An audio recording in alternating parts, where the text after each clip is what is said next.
ఓయూలో CM Revanth Reddy కీలక వ్యాఖ్యలు చేశారు. మళ్లీ ఓయూకి తప్పనిసరిగా వస్తాను అంటూ సీఎం రేవంత్ రెడ్డి వారికి చెప్పారు. సెక్యూరిటీ లేకుండా ఉస్మానియా యూనివర్సిటీకి వస్తానన్నారు.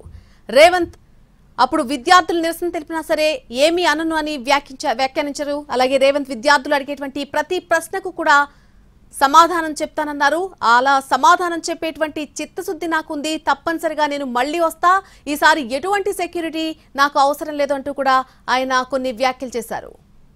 తాను మళ్లీ ఓయూకి వస్తానని, ఆ రోజు ఒక్క పోలీస్ కూడా ఉండొద్దని చెప్పారు. సెక్యూరిటీ లేకుండా ఉస్మానియా యూనివర్సిటీకి వస్తానని ప్రకటించారు.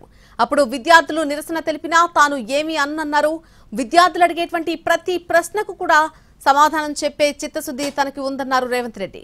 తెలంగాణలో ఏనుగులు లేవు, మృగాలు లేవని, కానీ ఫామ్ హౌస్ లో మానవ రూపంలో ఉన్నటువంటి మృగాలున్నాయని సీఎం వ్యాఖ్యానించారు.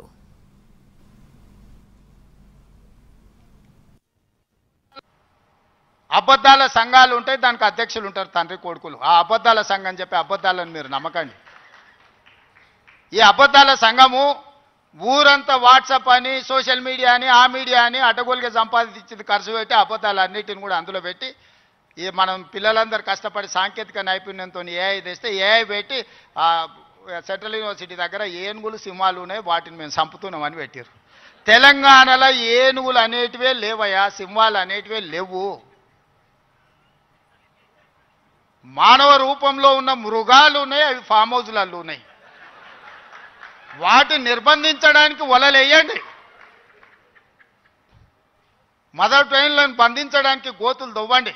లేని ఏనుగులను, లేని సింహాలను సెంట్రల్ యూనివర్సిటీలో ఉన్నాయి, వాటిని నేను చంపేస్తున్నా అని చెప్పి సోషల్ మీడియాలో ఆర్టిఫిషియల్ ఇంటెలిజెన్స్ను ఉపయోగించి అతి తెలివితేటలన్నీ ప్రదర్శించి అడ్డుకున్నారు. ఎంతకాలం అడ్డుకుంటారు? ఏది ఇష్టం లేదు వాళ్లకు. త్యామ్నాయమైన ఉస్మానియా యూనివర్సిటీ, సిద్ధాంతాలకు వేదికైన ఉస్మానియా యూనివర్సిటీ, ఓ గద్దరన్నను, ఓ జార్జి రెడ్డిని ఇచ్చిన ఉస్మానియా యూనివర్సిటీ, ఓ జైపాల్ రెడ్డిని, ఓ పివి నరసింహారావుని ఇచ్చిన ఉస్మానియా యూనివర్సిటీని తెలంగాణ రాష్ట్ర సాధనలో ముందు భాగాన నిలబడి తెలంగాణ సాధించిన ఉస్మానియా యూనివర్సిటీని ఇలా గాలికి వదిలేయడం బాధ్యతను ఒకసారి ఆలోచన చేయండి.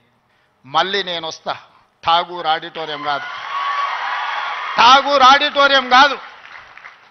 మా వీసీ గారికి, మా పోలీస్ సిబ్బందికి చెప్తున్నా, ఆ ఎల్ల నేను వచ్చిన రోజు క్యాంపస్ లోపల ఒక్క పోలీసు కూడా పెట్టకండి.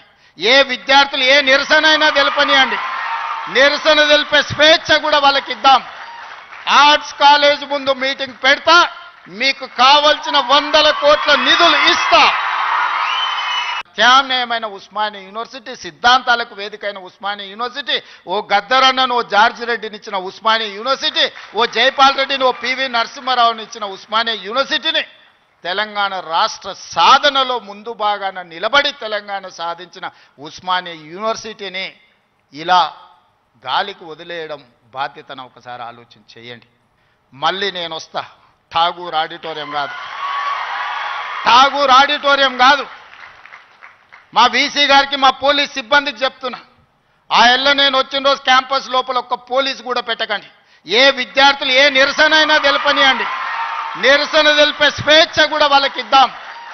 ఆర్ట్స్ కాలేజ్ ముందు మీటింగ్ పెడతా, మీకు కావలసిన 100 కోట్ల నిధులు ఇస్తా. ప్రొఫెసర్ కోదండరామ్ గారిని ఎమ్మెల్సీగా చేసినాం. ఎందుకు? మీ సమస్యలు విని చట్టసభలలో ప్రస్తావిస్తాడని.